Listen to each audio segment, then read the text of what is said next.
Henry Ford currently keeps all of his money underneath a chicken coop in his backyard, which is smart because it reminds Henry Ford not to put all of his eggs in one basket. But at the same time, it isn't very safe. I decided to build him a bank to store his Model T money. The bank features a safe, a bunch of loan officers, bank tellers, a painting, a bathroom, the executive office, security guards, and a secret mafia operation. Mr. Studman, the banker, get it because Lego money is called studs? Bought some land across from the fire station. But because the Great Depression is starting soon, there's a bunch of homeless, jobless people on it. Mr. Studman cleared down all the trees and forced the homeless squatters off the property. Some of the townspeople didn't like that, so Mr. Studman said he would give the homeless people a job. Once everything was cleared, it was time to begin building. I first planned the general layout of the bank. For the lobby of the bank, I used 1x1 red and blue tiles, which will match really good with the tan walls. Now that the floor was installed, I added the first layer of walls. For the front of the building, I'm going to be using plates and snot bricks, but let's first add the windows. I went with some 1x2x3 windows in tan because I thought it'd look good with the color scheme overall. I added a 1x4x6 glass door with a golden handle to the front of the building and used 1x2 clear bricks to add windows to the top of the door. I added 2 jail doors to the safe and a back door for the employees. In order to attach the plates onto the wall, I needed to use some 1x2 snot bricks. The spacing is a little strange, so I had to use plates as well as bricks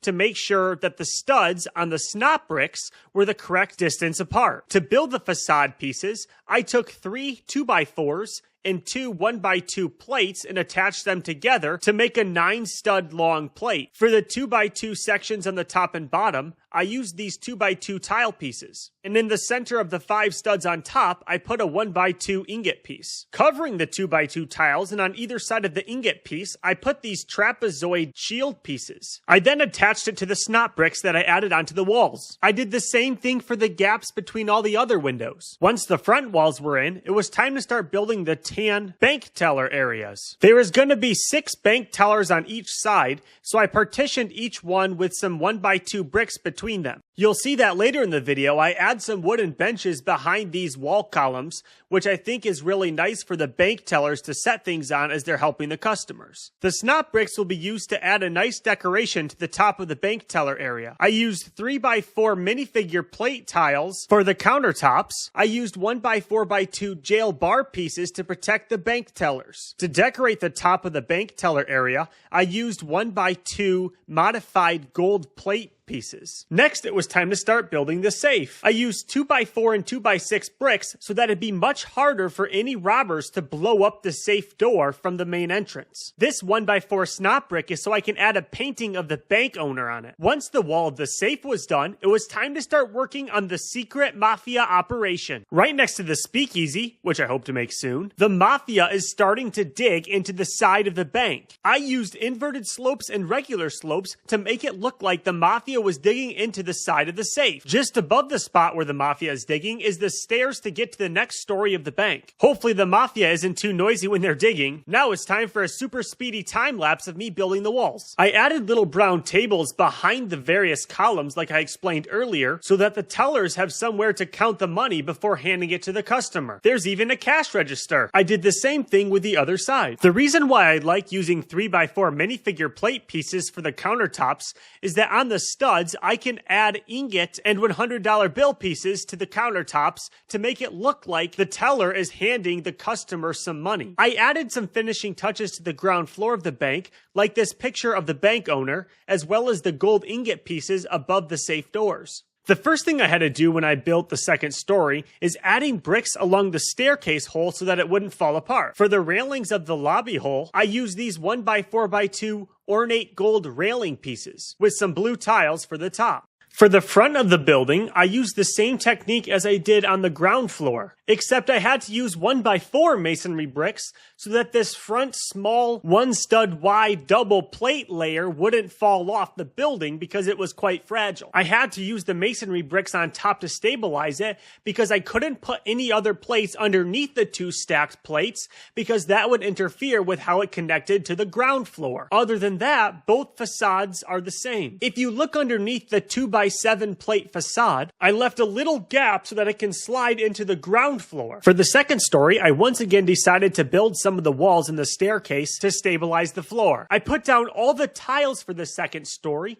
and I left a one stud gap so that I can put some more golden railing pieces along the staircase there. I unfortunately didn't buy enough golden pieces, so I'll have to save that for later. In the back right corner of the second story, I left a space open so that I can add a bathroom. Time for a 10,000 times speed up of me building the wall. The 1x2 Technic holes in the wall are to put this big blank canvas to paint on. I used 1x5x6 bricks with 1x6 plates on either side to make the painting. I like using this technique with having big bricks on their side because it looks like one open wide canvas. I added Professor Snape's minifigure as a painter because I thought that would be funny, but I didn't like how close he was standing to the canvas, so I took the 2x2 modified tile and moved it one space back on the floor. Over in the front right of the second story, I decided to put a little lounge so that the finance guys can enjoy a break. I added a wide couch against the wall as well as an end table right next to it.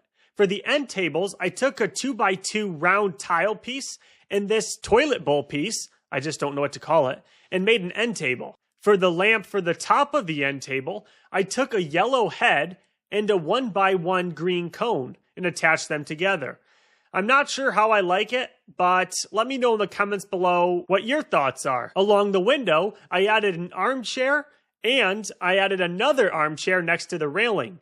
For the spot right next to the armchair, I added another one of the end tables that I used next to the larger couch. I also added a finance guy who had just taken a break and was now ready to get back to work. On the other side of the railings that go down to the lobby, I added a few different benches so that the bankers could work on them. I found this interesting chrome gold ingot piece which I put on the desk so that the bankers can examine it. To build the benches, I took 1x2 log bricks and 1x2 jumper plates and attached them onto 2x6 plates. By attaching all of that to the 2x2 tiles on the floor, I was able to slightly offset it from the wall. I'm not really sure why I decided to do that, I just thought it'd look unique. I added a secretary looking at the painting being worked on. Sorry ladies, but unfortunately the only way to put a female into this build was to make her a secretary. And right behind the secretary we have that one stud gap where I still have to put a golden railing. In the back right area is the bathroom, which has a little toilet in the corner, as well as a sink for the employees to wash their hands. I added a layer of plates, as well as a layer of tiles, and then it was time to start on the third story.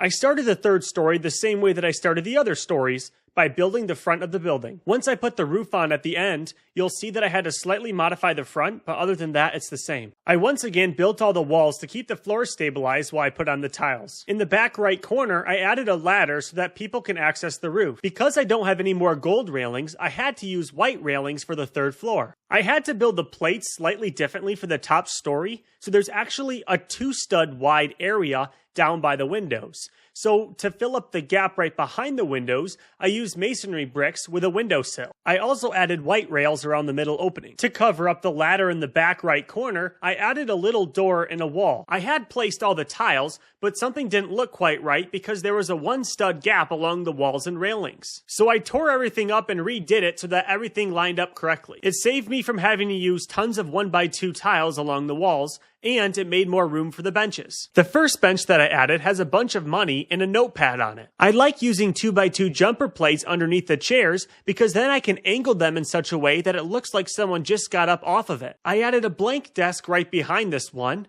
and because I ran out of 1x2 brown jumper plates, I had to use 1x2 tile, but thankfully the 2x6 board still lays perfectly on it so no one can notice. And then back against the wall, I added the last desk. I thought it'd be cool to have a banker looking at a large, ginormous honkin' piece of silver, so I added one from one of the dwarf mining sets that I have. For the banker, I used Ollivander from the Harry Potter series, because he kind of looks like an old banker. For the executive office, I used white bricks instead of brown bricks to make it look cool. I added 2 dark blue chairs for visitors. I'm not sure what to do for the back wall, so if you have any suggestions, let me know in the comments below. I'll do a time lapse of me building the roof, and I basically just take a whole bunch of different plates and stick them all together. For the front of the building, instead of using 2x9s, I had to use 2x10. This allows the top of the 2x10 column to perfectly rest right underneath the roof. On top of the roof, in the back right corner, right above the ladder, I used this removable 4x4 plate for the roof access. For the top of the roof, I used snot bricks and masonry bricks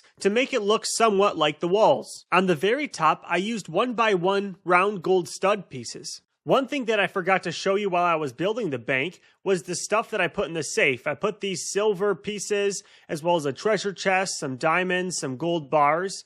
And another interesting thing is that the employees to get inside the building have to go through the back door there to get to this side. But if they want to get up the stairs on the other side, they have to walk through the safe and then back out the safe door there. It's a little bit inconvenient for the bank employees, but that way they can always tell if anything's been stolen because everyone has to walk through the safe every day. I'm going to put it right across the road from the fire station and right next to the speakeasy, as I think it'll look really nice here. I'm really excited to show you the speakeasy that I'm building, and that will be in the next video, but here's the start of it there. Thank you so much for watching, and make sure to like and subscribe if you want more content like this.